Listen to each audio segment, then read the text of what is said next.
हम लोग प्रकाश का व्यतिकरण के बारे में पढ़ रहे हैं और ये भी हम लोग समझ चुके हैं कि व्यतिकरण बेसिकली होता क्या है। व्यतिकरण के बारे में हम लोग बहुत अच्छे से समझे थे कि जब दो प्रकाश की किरणें आपस में जाकर मिलती है किसी एक बिंदु पर, तो उसी घटना को हम लोग क्या कहते हैं, व्यतिकरण कहते हैं। उसी घटना को हम लोग क्या कहते हैं, व्यतिकरण कहते हैं। अभी जो व्यतिकरण होता है दो प्रकार का हम लोग पढ़े थे। व्यतिकरण जो होता है वो दो प्रकार के पढ़े थे, समपोषी व्यतिकरण, दूसरा हम लोग पढ़े थे विनाशी व्यतिकरण।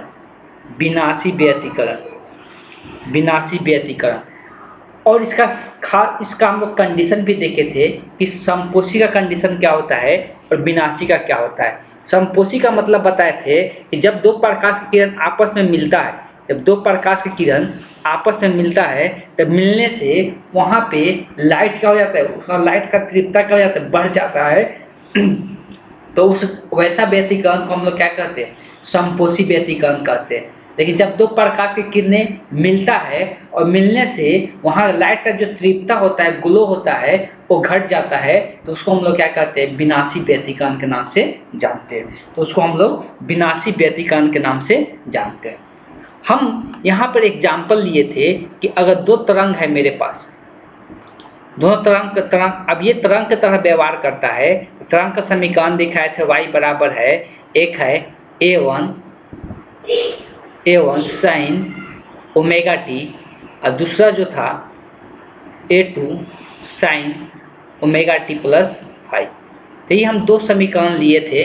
किसका, एक दो यहाँ पे दो तरंग है, तो एक इसका समीकरण हो गया और एक इसका समीकरण हो गया। ये यहाँ पे बताए थे कि जो a1 होता है इसका आयाम होता है। बताए थे जब भी तरंग कोई गति करता है तो इस प्रकार से गति करता है, तरंग कोई भी गति करता है तो इस प्रकार से गति करता है। ये एक्सिस होता है और यही जो दूरी होता है, यही दूरी को हम लोग तरंग का दूरी कहते हैं। इसी को a1 या a2 बोलेंगे, दूसरा के लिए रहेगा तो यही a1 होता है। और ये इसका भी एंगल जो है ओमेगा टी है, इसका ओमेगा टी प्लस फाइव है। मतलब ये दोनों के बीच में, ये दोनों तरंग के बीच में जो काला का अंतर है कितने का है, फाइव का है। तो इसी को हम लोग कलांतर कहते हैं। दोनों तरंगों का हम लोग क्या कहते हैं, दोनों तरंगों के बीच का वो कलांतर को हम लोग फाइव से डिफाइन कर रहे थे। अब हम लोग कंडीशन देखे थे कि कंडीशन क्या क्या आया था, उसको थोड़ा सा एक बार रिवीजन कर लेते हैं। कि अगर बात करते हैं कि अगर दो तरंग है तो इसका परिणामी आयाम का जो मान होता है, परिणामी आयाम का जो मान होता है वो कितना होता है, a1 का स्क्वायर। मतलब ये आयाम पर ही इसका तीव्रता डिपेंड करता है। अगर आयाम ज़्यादा होगा तो तीव्रता भी क्या होगा, ज़्यादा होगा। a1 का स्क्वायर प्लस a2 का square plus 2a1 a2 cos five. यही हम लोग देखे थे परिणामी तरंग का फॉर्मूला cos फाइव। ठीक, तो ये हम लोग देखे थे कि परिणामी जो तरंग होता है, ये दोनों तरंग जब मिलता है तो मिलने के बाद जो तरंग बनता है वो तो एक ही तरंग बनेगा। और उसका आयाम का जो फार्मूला देखे थे हम लोग, a1 के स्क्वायर प्लस a2 के square plus 2a1 a2 cos five हम लोग देखे थे। ठीक है, ये क्लियर है। अब हम लोग थोड़े से एग्जाम्पल पर डिस्कस करेंगे। और यहाँ पे बात करते हैं, एक और चीज़ हमने यहाँ पर बात कर लेते हैं कि ये भी देखे थे कि अगर परिणामी हम लोग यहाँ पर क्या देखे थे, तीव्रता का। अगर परिणामी तीव्रता का बात करते हैं तो परिणामी तीव्रता हम लोग को कितना देखने को मिला था, तो हम लोग परिणामी जो तीव्रता था वो अधिकतम भी हो सकता है या न्यूनतम भी हो सकता है, और अधिकतम भी हो सकता है। ऐसे तो जो तीव्रता होता है वो क्या होता है, ए स्क्वायर के बराबर होता है। जो तीव्रता होता है, परिणामी तीव्रता जो होता है वो क्या होता है, ए स्क्वायर के बराबर होता है। तो जो ए का मान आएगा उसी को स्क्वायर कर देंगे तब परिणामी तीव्रता हो जाता है। कभी कभी ऐसा केस बनता है, बस यहाँ समझने की कोशिश करना है। कभी कभी ऐसा केस बनता है कि दोनों का आयाम क्या हो जाए, सेम हो जाए। दोनों का आयाम क्या हो जाए, सेम हो जाए। अगर यहाँ पे आयाम सेम कर देंगे, ये सब इतना नहीं समझाने के लिए बता रहे, अगर आयाम दोनों का सेम कर दें, मान लो कि a1 बराबर है a2 बराबर है a के, तो दोनों a1 a2 की जगह a रखेंगे तो a का स्क्वायर प्लस a का square plus 2 into a cos five हो जाएगा। अगर बात करेंगे तो a बराबर ये कितना निकल जाएगा, तो a स्क्वायर कितना हो जाएगा, 2a स्क्वायर प्लस यहाँ पर 2a स्क्वायर cos फाइव हो जाएगा। अगर उसको और थोड़ा सिंप्लीफाई कर देते हैं, a बराबर यहाँ से a स्क्वायर तो यहाँ से 2a² कॉमन कर लेते हैं। 2a² अगर कॉमन कर लेते हैं, 2a² अगर कॉमन कर लेते हैं तो ये कितना हो जाएगा, 2a² कॉमन कर लेते तो 1 + cos phi हो जाएगा।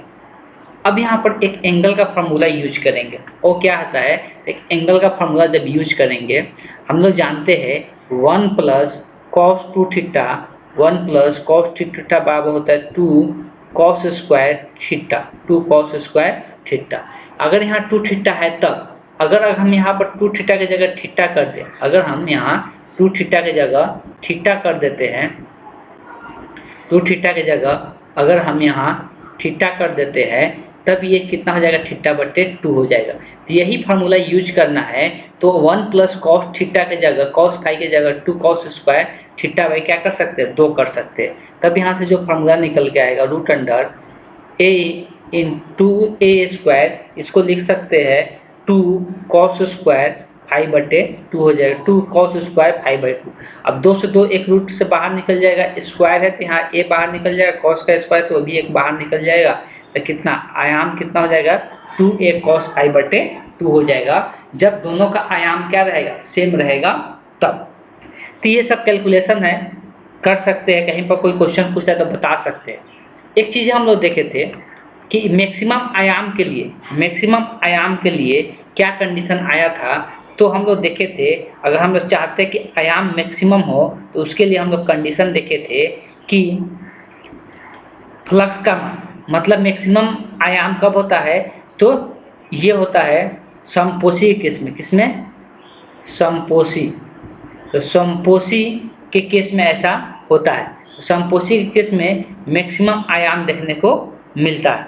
तो समपोषी के केस में क्या होता है, समपोषी के केस में अगर बात करेंगे तो कलांतर का मान, जो फाई का मान होता है वो कितने के बराबर होता है, 2n पाई के बराबर होती है, हम लोग देखे थे।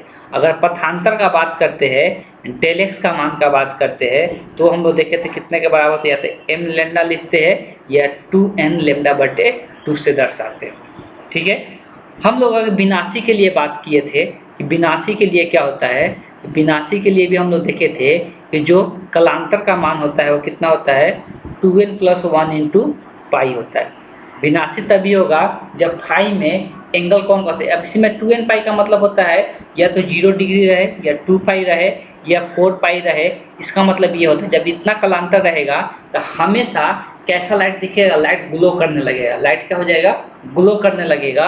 लेकिन अगर फ्लक्स का मान या 2n + 1 पाई का मतलब होता है कि पाई रहे, 3 पाई रहे, प्लस माइनस भी हो सकता है, 5 पाई रहे, तो ये सब पर अगर दोनों एक दूसरे से व्यतिकरण करता है तो उस केस में क्या होता है, विनाशी होता है। अब इसको थोड़ा सा ग्राफ से समझते हैं।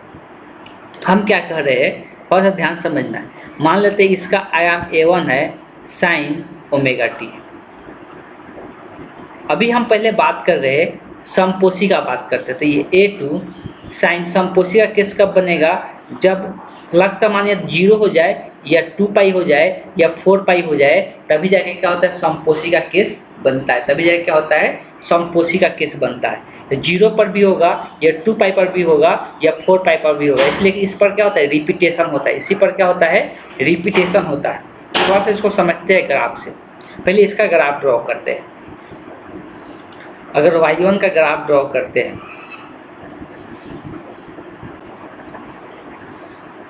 y1 का ग्राफ ड्रॉ करते हैं, तो y1 का ग्राफ देखिए, यहाँ पे कोई भी एंगल नहीं है, मतलब ये ओरिजिन से शुरू होगा, 0 से शुरू होगा, इस प्रकार से।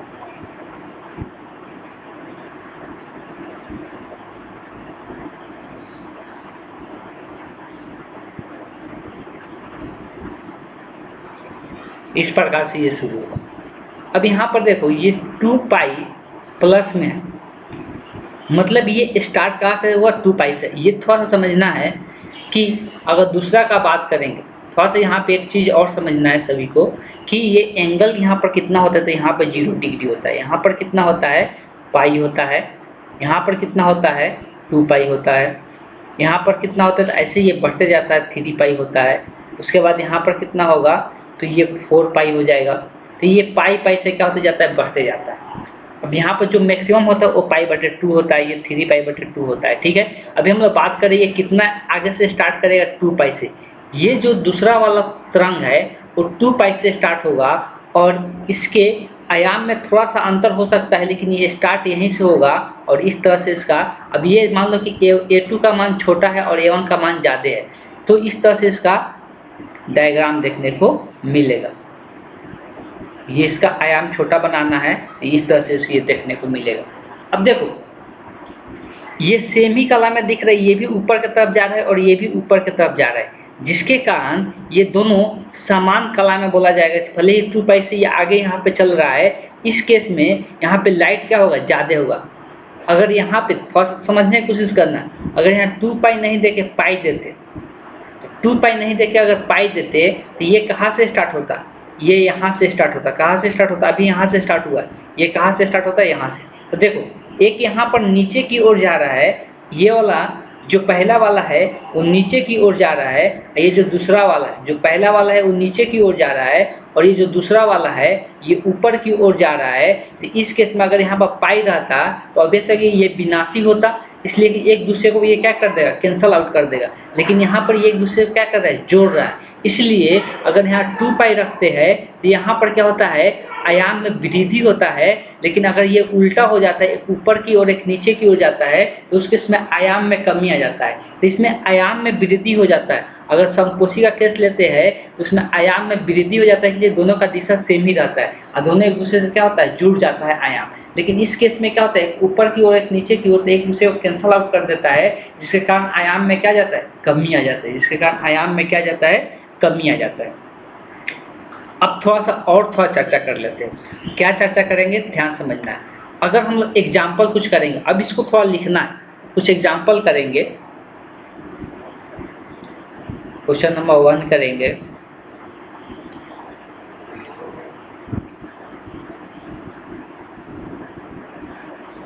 दो तरंग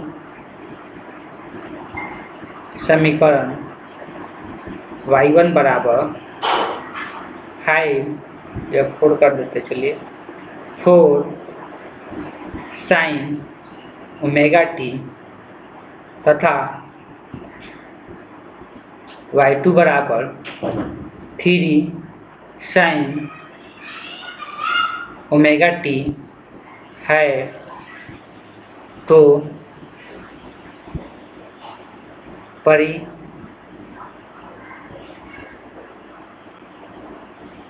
परिमाणी आयाम ज्ञात करें। ये पूछता है क्वेश्चन, इसलिए यहाँ बता रहे। अब देखो ये भी ω_t है, ये भी साइन है और ये भी साइन है, ये भी ω_t है और ये भी ω_t, मतलब दोनों के बीच का जो काला है, काला का कोई भी अंतर नहीं है, मतलब काला का मान फाई का मान क्या हो जाएगा, शून्य हो जाएगा। फाई का मान यहाँ पे, फाई का मान क्या हो जाएगा, शून्य हो जाएगा। इसलिए कि दोनों में कोई भी काला का अंतर नहीं है। तो इस केस में परिमाणी आयाम का जो फॉर्मूला होता है, हम लोग फार्मूला जब पढ़ चुके हैं, फार्मूला हम लोग क्या जानते हैं, a1 का स्क्वायर प्लस a2 का square plus 2a1 a2 cos phi. Phi का मान तो ऊपर ही बता दिया क्या है, शून्य है। a1 और a2 कंपेयर करेंगे तो ये 4 है, a1 का मान a2 का मान 3 है। तो यहाँ से a1 और a2 का मान रखेंगे, तो a बराबर जो होगा, a बराबर a1 का मान यहाँ पे 4 है, तो 4 का स्क्वायर 3 का square plus 2 into 4 into 3 into cos 0 degree. तो कॉस 0 डिग्री का मान सबको पता है कितना होता है, 1 होता है। अगर इसको सिंप्लीफाई करेंगे तो ये कितना हो जाएगा, 16 प्लस 9 प्लस 4 के बाद में 24, कॉस फाई का मान क्या हो जाएगा, 1। 24 मान से गुना होगा 1 ही रह जाएगा। अब ये सबको जोड़ेंगे तो कितना हो जाएगा, 16 प्लस ये कितना, 16 और प्लस 9 तो कितना हो गया, 25 और 24 49, तो ये 49 हो गया। 49 का जो मान आ जाएगा कितना आ जाएगा, 7 आ जाएगा। तो इसका आंसर परिणामी आयाम कितना हो जाएगा, 7 हो जाएगा। अब थोड़ा सा ध्यान रखें, जब भी अगर कला में अंतर, कला में दोनों पे कला में अंतर 7 आया डायरेक्ट निकाल सकते थे। दोनों के कला में अंतर 0 डिग्री का हो, 2 पाई का हो, 4 पाई का हो, ये क्या है, समपोषी का केस होता है। जब भी कला कितना समपोषी का केस में हो, कला कितना हो समपोषी वाला केस हो, उस केस में ये दोनों का आयाम क्या हो जाता है, जुड़ जाता है। दोनों का आयाम क्या हो जाता है, जुड़ जाता है। जब भी कला में अंतर 0 का हो, 2 पाई का हो, 4 पाई का हो, 6 पाई का हो, उस केस में कला अगर परिणामी आयाम निकालना चाहते हैं तो उस केस में दोनों का आयाम क्या हो जाता है, सिंपल जुड़ जाता है। तो 4 + 3 कितना हो जाएगा, 7 हो जाएगा।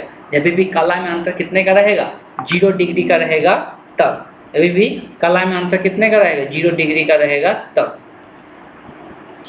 तो अब इस बात को ध्यान में रखना है हमेशा के लिए कि कला का में अंतर अगर 0 का हो, 2 पाई का हो, 4 पाई का हो, तो उसका परिमाणी आयाम जो होगा डायरेक्ट क्या हो जाएगा, दोनों का दोनों जुड़ जाएगा। डायरेक्ट क्या हो जाएगा, दोनों का दोनों जुड़ जाएगा। 4 + 3 कितना हो जाएगा, 7 हो जाएगा। ध्यान में रहेगा, इस बात को ध्यान में रखना है। और इस बात को भी कला का अंतर तभी बताना लो जब दोनों ये साइन में हो। ऐसा ना हो कि एक साइन और कॉस में रहेगा तब कला का अंतर नहीं बोल सकते कितना होगा। दोनों को पहले साइन में बदलना पड़ेगा तभी जाए कला का अंतर बता सकते हैं। दोनों को पहले साइन में बदलना होगा तभी जाए कला का अंतर बता सकते हैं। तो अब इस बात को ध्यान में रखना है, 0, 2 पाई, 4 पाई, 6 पाई अगर रहे कला में अंतर तो परिणामी जो आयाम होगा डायरेक्ट क्या हो जाएगा, जुड़ जाएगा। ठीक है, तो क्वेश्चन को इसको पहले तो इसको सोल्यूशन भी लिख लेना है जितना बताए, ये एक तरीका है। पहले इतना लिखने के बाद अब आते हैं अगला क्वेश्चन पे। हम बस थोड़ा सा चेंज करेंगे और इसमें खास कुछ चेंज नहीं करेंगे। तो क्वेश्चन नंबर 2 कर लेना है, सब लाइन बाय लाइन लिखना है। क्वेश्चन नंबर 2 कर लेना है। इसमें कला कितना कर देते हैं, 2 पाई कर देते हैं। ठीक है, पूछा जाएगा कि परिमाणी आयाम क्या होगा, तो सिंपल जोड़ देना है, कुछ नहीं करना है। अब यहाँ पर जब इसका सोल्यूशन यहाँ पर हम कर रहे हैं तो बस एक लाइन का सोल्यूशन करना है। a बराबर 4 प्लस क्या हो जाएगा, 3 हो जाएगा। इसका परिमाणी आयाम क्या हो जाएगा, 7 हो जाएगा। कुछ नहीं करना है। ठीक है, तो अब इस बात को समझ गए। अब लेते हैं थोड़ा सा चेंज करते हैं। चेंज करने का मतलब ये है, अब ध्यान में रखना है जो बोलने जा रहे हैं। क्वेश्चन नंबर 3 करते हैं।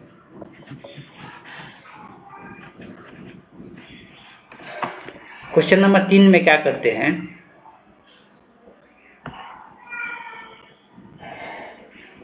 कि ये जो एंगल है, अब ये जो एंगल है यहाँ पे, इसको 2 पाई नहीं रख के यहाँ पर क्या करते हैं, चेंज करते हैं और यहाँ पे पाई कर देते हैं। तो अगर पाई रहे या 3 पाई रहे या 5 पाई रहे तो इस केस में फार्मूला अगर वो भी यूज करेंगे तो सेम ही आंसर आएगा जो फार्मूला बता दिए परिमाणी आयाम निकालने का। लेकिन इस केस में अगर बात करेंगे डायरेक्ट निकालना है तो अगर 2 पाई रहे, 3 पाई रहे, सॉरी पाई रहे, 3 पाई रहे, 5 पाई रहे, मतलब यहाँ पर इसके आगे क्या रहेगा, ऑड रहेगा पाई के आगे, तो उस केस में जो आंसर होगा वो एक में से दूसरा घट जाएगा। तो परिमाणी आयाम का बात करेंगे तो अधिक वाला में से कम वाला घटा देना है, तो इसका आंसर क्या हो जाएगा, 1 हो जाएगा। और इस प्रकार के क्वेश्चन पूछा जाता है। बात को समझ गए होंगे। अगर यहाँ पर 2 पाई की जगह अब यहाँ पर ये 3 नंबर क्वेश्चन हो गया।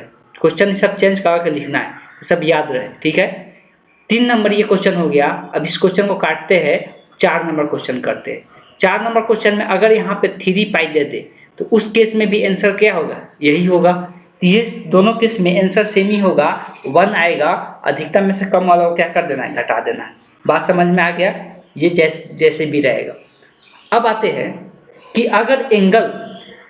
अगर यहाँ पे एंगल थोड़ा अब चेंज किया जाए, इसको 5 नंबर क्वेश्चन कर रहे हैं तो 5 नंबर का अगर बात करते हैं, अब यहाँ पे ये 3 पाई नहीं रह के 3 पाई नहीं होके पाई बटे 2 रहे, 3 पाई नहीं होके पाई बटे क्या रहे, 2 रहे। अब काला कितना हो गया, पाई बाई 2 रहेगा। जब भी काला अगर 90 डिग्री का अंतर होता है तो उसका परिमाण निकालने का तरीका देखिए। अगर 90 डिग्री वो फार्मूला भी यूज करेंगे तो सेम ही आएगा, इस बात को ध्यान में रखना है। वो फार्मूला भी यूज करेंगे तो सेम ही आएगा। लेकिन यहाँ पे अगर ये सब डायरेक्ट याद रखना है निकालने का, तो यहाँ से अगर 90 डिग्री कला का अंतर कितना रहे, 90 डिग्री का रहे, तब इस केस में जो सॉल्यूशन होगा वो क्या हो जाएगा, तो परिमाणी तरंग निकालने का स्क्वायर रूट, दोनों का स्क्वायर रूट निकाल लेना है, वर्ग करके जोड़ देना है। 3 4 का स्क्वायर प्लस 3 का स्क्वायर, यही जो मान आएगा कितना आ जाएगा, 4 3 12, 3 3 के 9, 4 4 16, 3 3 के 9, तो 25 हो जाएगा। 25 का मान कितना हो जाएगा, 5 हो जाएगा। तो यहाँ पर ए का मान कितना हो गया, 5 हो गया। ठीक है, और आई थिंक आप लोगों को ये चीज़ें समझ में आ रहा होगा। आगे देखते हैं, एक और एग्जाम्पल लेते हैं। क्वेश्चन नंबर 6 करना है, सबको वीडियो को पॉज करते चलना है, लिखते चलना है। अब अगर हम यहाँ पे चेंज करें, क्या चेंज करें, तो समझना है बात को कि यहाँ पे जो दूसरा तरंग है उसका समीकरण में थोड़ा सा का परिवर्तन करने जा रहे हैं, उसका समीकरण थोड़ा सा का परिवर्तन करने जा रहे हैं। समीकरण 1 इतना है और एक समीकरण 2 है जो कि है 3 cos ओमेगा टी। क्या है, 3 cos ओमेगा टी, तो इसका परिमाणी आयाम कितना होगा। तो आज का हम क्लास ज़्यादा नहीं रख रहे, सिर्फ हम यहाँ पर रिवीजन करना चाह रहे थे पिछले क्लास का। अगले क्लास से सब चीज़ स्टार्ट हो जाएगा, बायोलॉजी का भी क्लास स्टार्ट कर देंगे, और जहाँ तक है मैथ का क्लास का, उसका भी क्लास स्टार्ट होगा। लेकिन आप लोग से एक बार डिस्कस करने के बाद स्टार्ट किया जाएगा, और उसका टाइमिंग क्या रहेगा उसके हिसाब से बताया जाएगा। लेकिन कल से दोनों का क्लास स्टार्ट हो जाएगा, ये तो रहेगा ही, फिजिक्स का चलेगा, साथ साथ बायोलॉजी का भी क्लास चलेगा। ठीक है, तो इसको क्या करना है, इसको सभी को इस क्वेश्चन को बनाकर मेरे व्हाट्सएप नंबर पे सेंड करना है। सभी को ध्यान में रहे, इस क्वेश्चन को बनाकर मेरे व्हाट्सएप नंबर पे सेंड करना है, बताना है इसका परिमाणी आयाम कितना होगा, और इसका सभी का मान सभी को करना है। इस बात को ध्यान में रखना है कि सभी को ये काम करना है और बताना है कि इसका परिमाणी आयाम कितना होगा। ठीक है, तो आज का क्लास हमें यहीं पर एंड करते हैं।